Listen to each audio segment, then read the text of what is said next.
Tu fais trembler les ténèbres. Jésus, Jésus, nos peurs se taisent. Oh Jésus, Jésus, tu fais trembler les ténèbres. Jésus, Jésus, oh Père, tu calmes maintenant l'orage si violent qui s'apaise en ton nom.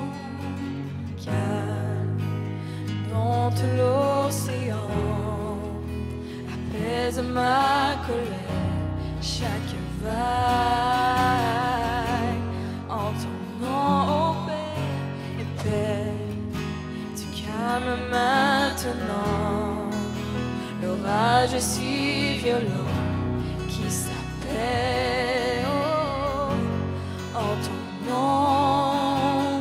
Calme dans tout l'océan, apaise ma colère, chaque vague en ton nom. Oh Jésus, Jésus, Jésus, tu fais trembler les ténèbres. Jésus, Jésus, nos peurs se taisent. Oh Jésus, Jésus, tu fais trembler les ténèbres. Jésus, Jésus, oh, oh Jésus, Jésus, Jésus, tu fais trembler les ténèbres. Jésus, Jésus, nos peurs se taisent. Jésus, Jésus,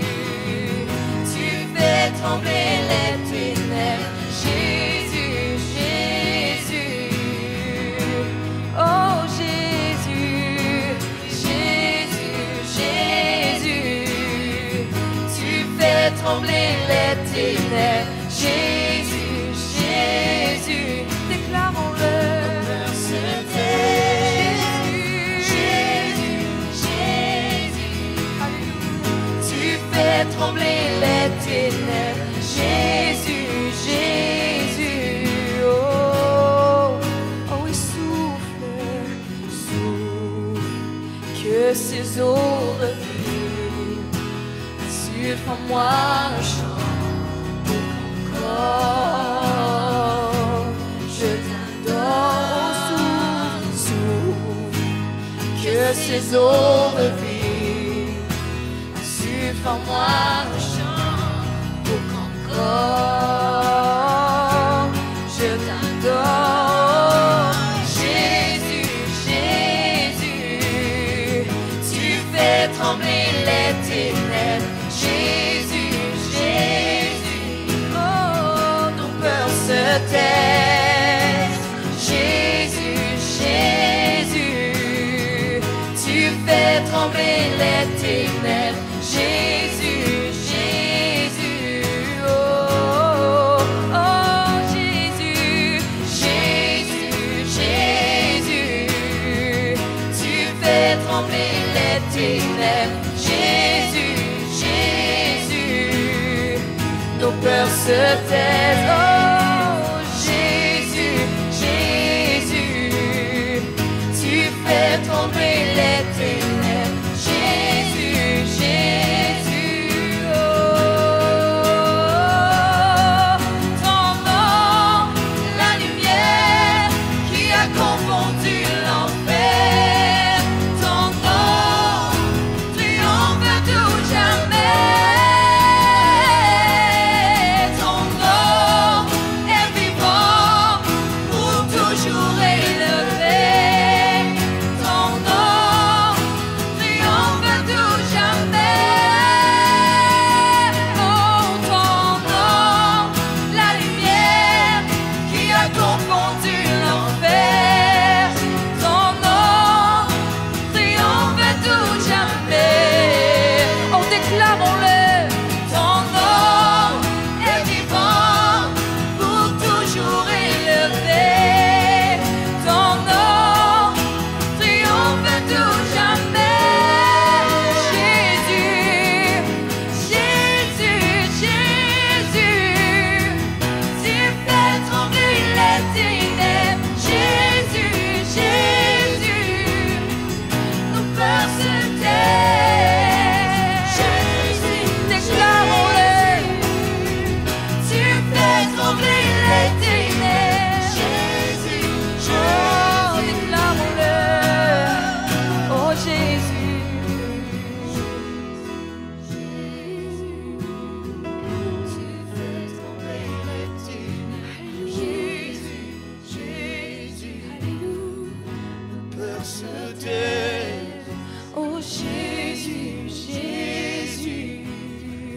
Tu fais trembler les ténèbres. Jésus, Jésus, tu fais trembler. Tu fais trembler les ténèbres. Jésus, pour le nom au-dessus de tous les noms. Les ténèbres. Jésus, Jésus, Nos peurs se taisent. Jésus, Jésus, tu fais trembler les ténèbres. Jésus, Jésus. Alléluia.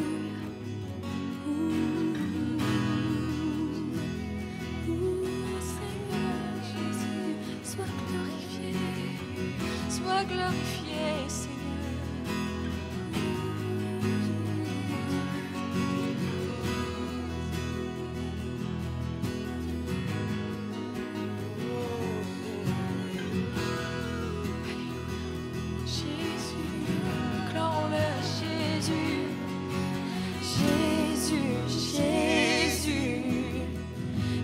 fais trembler les ténèbres. Jésus, Jésus, nos peurs se taisent. Jésus, Jésus, tu fais trembler les ténèbres. Jésus, Jésus, oh, oh Jésus, Jésus, Jésus, tu fais trembler les ténèbres. Jésus, Jésus, mon peur se taise. Jésus, Jésus, Jésus, tu fais trembler les ténèbres. Oui, tu fais Jésus, Jésus, Alléluia.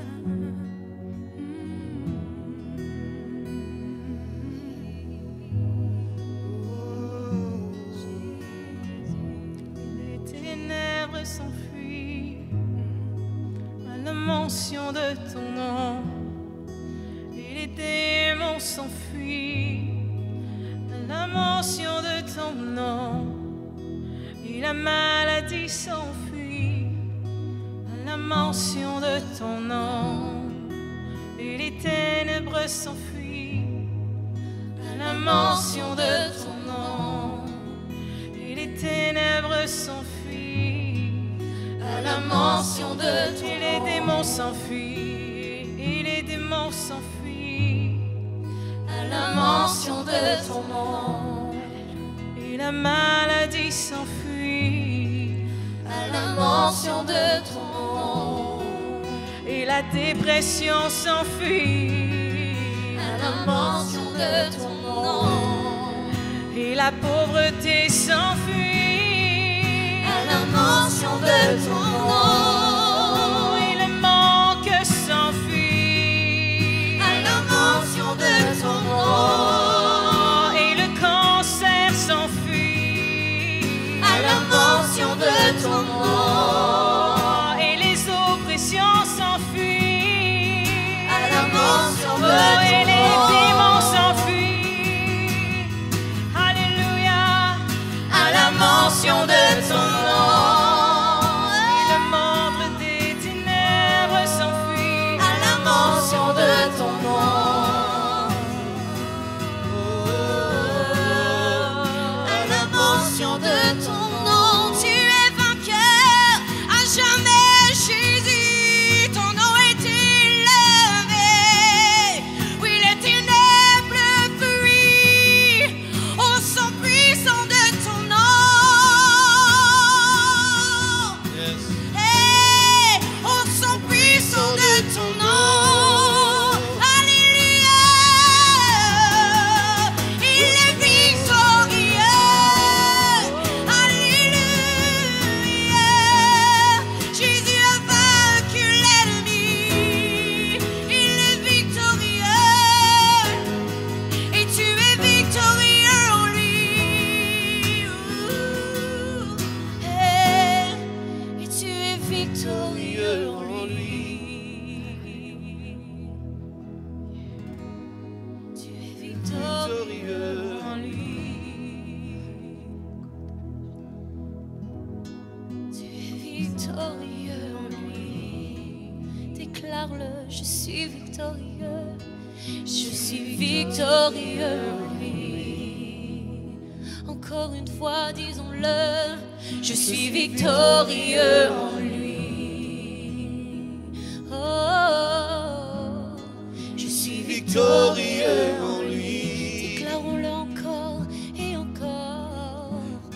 Je suis victorieux en lui. Car je suis assis à la droite du Père. Jésus en lui. Oh, je suis victorieux en lui. Je suis victorieux en lui.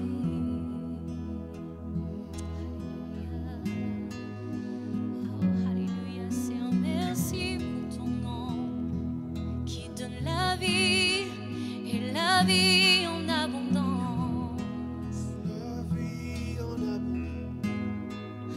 La vie en abondance. Oui, ce nom est puissant. Il donne la vie en abondance. Il donne la vie en abondance. Il donne la vie en abondance. La vie en abondance. Oui, la vie en abondance. Il bénit ta famille, il bénit ton pays. Déclare-le, déclare-le avec moi. Il bénit ta famille, il bénit ton pays, car il donne la vie et la vie en abondance. Vie en abondance. Il donne la vie et la vie en abondance. La vie en abondance. Il donne la vie en abondance. Il donne la vie en abondance. Il donne la vie. Il te donne sa paix.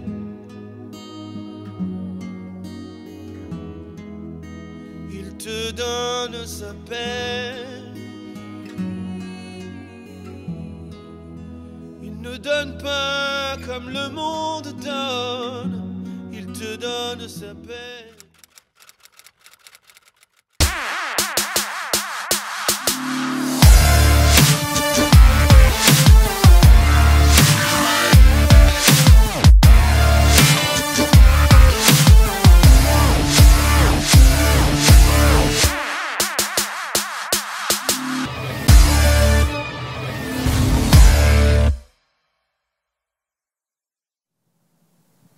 Bonjour et bienvenue à l'Église de la Victoire. Quelle joie de vous avoir avec nous aujourd'hui pour une journée glorieuse dans la présence de Dieu. Bon matin, chérie. Bon matin à tous. C'est une belle journée d'été et nous vous souhaitons la bienvenue à l'Église de la Victoire, à vous tous qui êtes dans les nations et à vous tous qui nous suivez localement. Soyez les bienvenus et bienvenue à tous nos visiteurs aussi. Nous allons avoir un temps glorieux dans la présence de Dieu.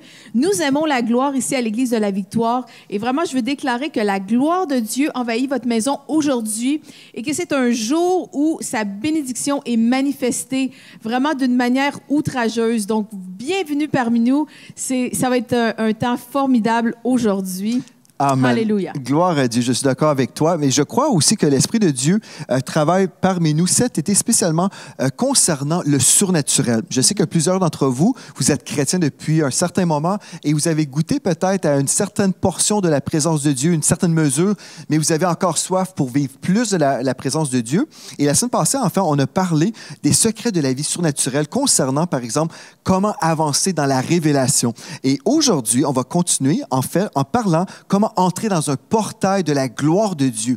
Imaginez le mot même portail. Qu'est-ce que ça veut dire? On va voir ça ensemble aujourd'hui. Mais comment entrer dans un portail de la gloire de Dieu? Et je crois que si chaque enfant de Dieu sait comment entrer dans un portail de la gloire, bien, on va devenir cette Église glorieuse que le Seigneur Jésus va venir chercher. Donc, c'est un rendez-vous aujourd'hui merveilleux où la présence de Dieu va être ressentie également, même pendant notre temps de louange. Je sais que Dieu va nous toucher vraiment glorieusement. Donc, vous voulez partager ce live, vous voulez partager cette réunion, vraiment parce que sachez que des fois, on reçoit beaucoup d'informations en tant qu'enfant de Dieu, en tant que chrétien, on va à l'église, on reçoit des informations, mais il y a tellement plus à recevoir en tant qu'enfant de Dieu, en tant qu'ambassadeur de Christ. Il y a une vie surnaturelle de disponible pour son peuple afin de recevoir des révélations fraîches, afin de recevoir les instructions du Seigneur. Dieu a réservé pour nous des dons, des choses merveilleuses, et Dieu veut nous donner accès à ces choses. Et le voile a été déchiré, donc nous pouvons entrer avec audace dans sa présence. Et oui, les choses surnaturelles ne sont pas que pour le monde occulte, mais ont d'abord été créées, les choses surnaturelles ont d'abord été créées pour l'enfant de Dieu. Donc aujourd'hui, le pasteur Joël va nous apporter un message qui va nous parler vraiment de comment entrer dans ce portail de gloire. Et vraiment, ouvrez vos cœurs, c'est peut-être tout à fait nouveau pour vous, mais vous allez goûter à des choses nouvelles et c'est absolument merveilleux. Il y a tellement de choses à découvrir dans la présence de Dieu. Et vous voulez, encore une fois, ne rien manquer. Restez avec nous jusqu'à la fin parce que vous allez recevoir des pépites, des perles précieuses pour votre croissance spirituelle aujourd'hui. Gloire à Dieu. La parole de Dieu transforme encore des vies aujourd'hui. Et puis, vous allez transformer. Et aussi, je veux vous inviter pour mercredi, on va avoir notre live de guérison habituel. Toutes les semaines, nous prions pour les malades et toutes les semaines, le Seigneur est présent au rendez-vous. Donc, le live de guérison à 15h heure du Québec ou à 21h heure de la France. C'est un rendez-vous incontournable. Soyez là, soyez nombreux, partagez, invitez des amis parce que vraiment, si vous connaissez une personne de malade, le Seigneur veut rencontrer cette personne et la guérir. Donc, c'est vraiment un temps merveilleux qu'on va vivre ensemble mercredi. Et on va prier maintenant pour cette réunion et puis on veut vous inviter vraiment à vous joindre à nous et aussi pendant notre temps de louange, entrez avec nous dans la louange. Je sais que vraiment, cette gloire qu'on expérimente à l'Église, vous pourrez la ressentir également à la maison si vous êtes dans la foi et vous êtes réceptif, bien, le Seigneur va se manifester même à la maison, là où vous êtes. Donc, chérie, est-ce que tu aimerais prier pour cette réunion, s'il te plaît? Alléluia. Amen. Oh, Père, tu es glorieux. Nous te remercions, Seigneur Dieu, parce que tu es le Dieu de toute gloire, le Dieu de toute éternité. Et nous accueillons la plénitude de ta présence au milieu de nous. Seigneur, viens nous environner de ta gloire. Alléluia. Merci, Seigneur Dieu, pour ta présence qui remplit nos cœurs. Et nous ouvrons nos cœurs à ce message. Nous ouvrons nos cœurs à ta présence et nous voulons te louer, t'adorer en esprit et en vérité aujourd'hui. Alléluia. Seigneur Dieu, je te prie de nous amener dans des sentiers que nous n'avons jamais fréquentés, dans des sentiers nouveaux dans ta présence. Amène-nous plus loin, amène-nous plus haut, amène-nous dans des profondeurs nouvelles, Seigneur Dieu. On veut plonger dans le fleuve de ton esprit. Nous voulons plonger, Seigneur Dieu, dans des fleuves de ta gloire. Et nous te donnons vraiment toute la place afin que tu puisses venir faire une œuvre surnaturelle en nous. Seigneur Dieu, nous avons soif de plus de toi, Seigneur Dieu. Nous croyons que c'est un jour nouveau, que c'est un jour de miracle. Nous croyons que c'est un jour où le surnaturel est à l'œuvre. Alléluia. Alléluia. Et ça, nous croyons que c'est un jour d'abondante bénédiction, Seigneur Dieu, parce que tu es l'auteur de cette bénédiction. Tu es l'auteur de ta gloire, de cette gloire merveilleuse à laquelle tu nous as donné accès. Donc, Seigneur Dieu, viens remplir nos cœurs de ta présence et remplir nos maisons de ta gloire. Alléluia. Et Seigneur, nous te remercions pour le fruit de cette journée, le fruit de ta présence et le fruit de ta parole qui accomplit quelque chose d'extraordinaire et de merveilleux dans nos vies. Et nous te bénissons. Nous avons prié au nom de Jésus. Amen et amen. Amen. Gloire à Dieu. Alléluia. Allons maintenant dans un temps de louange et on se retrouve tout de suite après.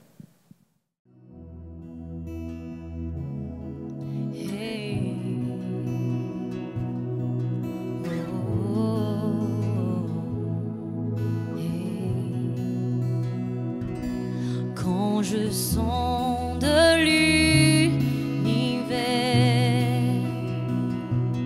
les astres que tu as mis,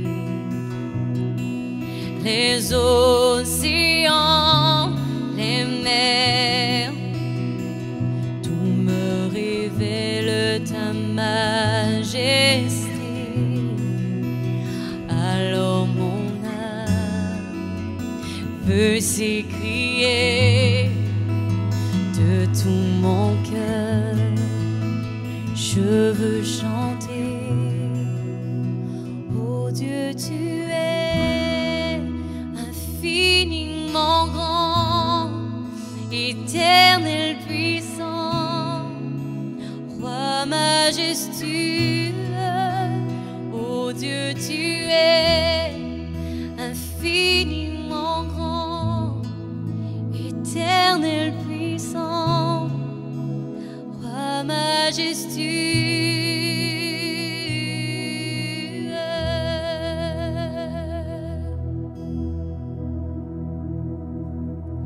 Quand je songe que tu m'as fait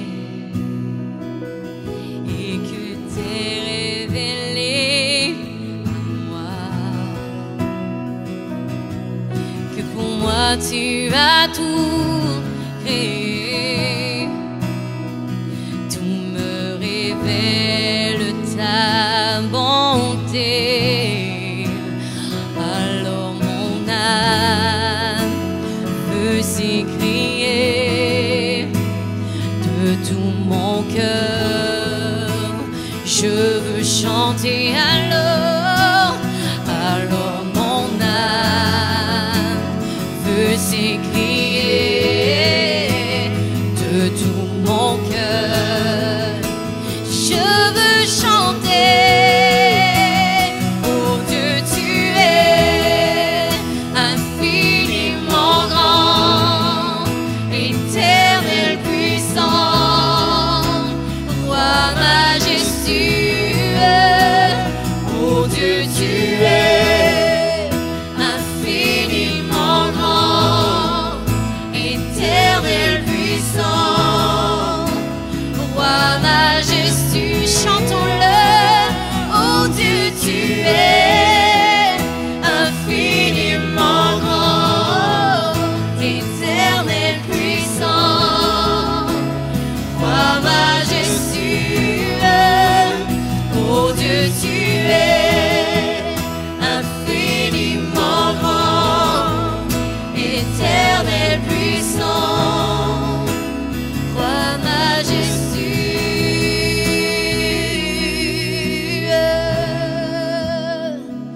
Alléluia, tu es majestueux, merveilleux, glorieux, oh Dieu de gloire. Tu es infiniment grand, éternel puissant, oh Dieu, tu es infiniment grand, éternel puissant. Chantons-le. Roi majestueux, oh Dieu, tu es infiniment grand, Éternel puissant, roi majestueux, élevons-le. Tu es infiniment grand, éternel puissant, roi majestueux. Oh Dieu, tu es infiniment grand, éternel puissant, roi majestueux.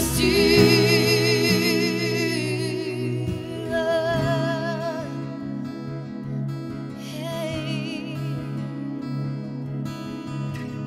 Et nous nous accordons avec les anges pour chanter Alléluia. Alléluia au Dieu très haut.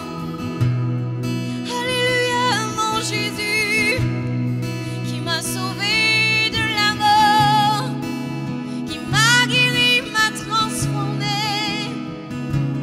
Mon âme t'adore, t'adore, t'adore.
Éternel puissant, roi majestueux, oh Dieu tu es infiniment grand, Éternel puissant, roi majestueux,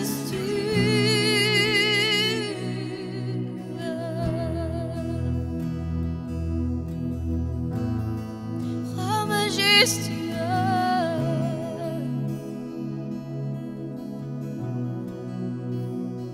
Tu es digne, Seigneur. Tu es digne. Tu es digne.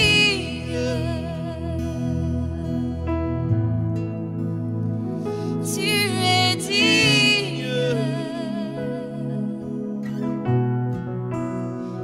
Tu es digne. Jésus, tu es digne.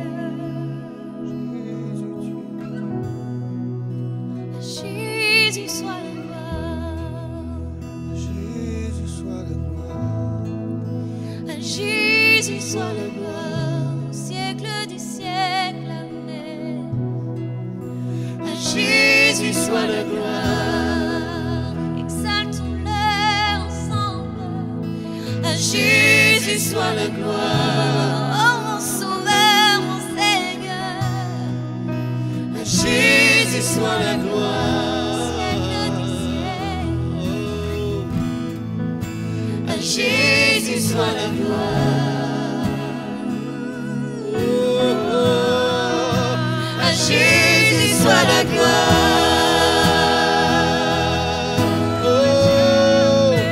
À Jésus soit la gloire. Jésus soit l'honneur. À Jésus soit la gloire. Magnifions le Très-Haut. À Jésus soit la gloire. À Jésus soit la gloire.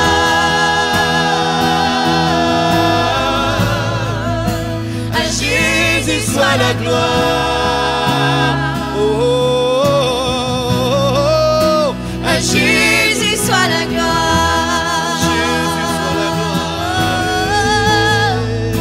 À Jésus soit la gloire. Déclarons-le ensemble. À Jésus soit la gloire. Oh, oh, oh, oh. À Jésus soit la gloire. Alléluia. À Jésus soit l'honneur. À Jésus soit la gloire. À Jésus soit l'honneur. À Jésus soit la gloire. À Jésus soit l'honneur. À Jésus soit l'honneur. Au siècle des siècles. À Jésus soit l'honneur. À Jésus soit la gloire. Pour toujours et à jamais. À Jésus soit la gloire. Dans l'église. À Jésus soit la gloire. Dans le monde. À Jésus soit la gloire. À Jésus soit la gloire. Et l'épouse et l'esprit disent, viens, à Jésus soit la gloire. À Jésus soit la gloire. Oh. À Jésus soit la gloire. Et l'épouse et l'esprit disent, à Jésus soit la gloire. Oui, viens, Seigneur, viens. Yes. À Jésus soit la gloire. Viens, Seigneur, viens. À Jésus soit la gloire. Viens, Seigneur, viens.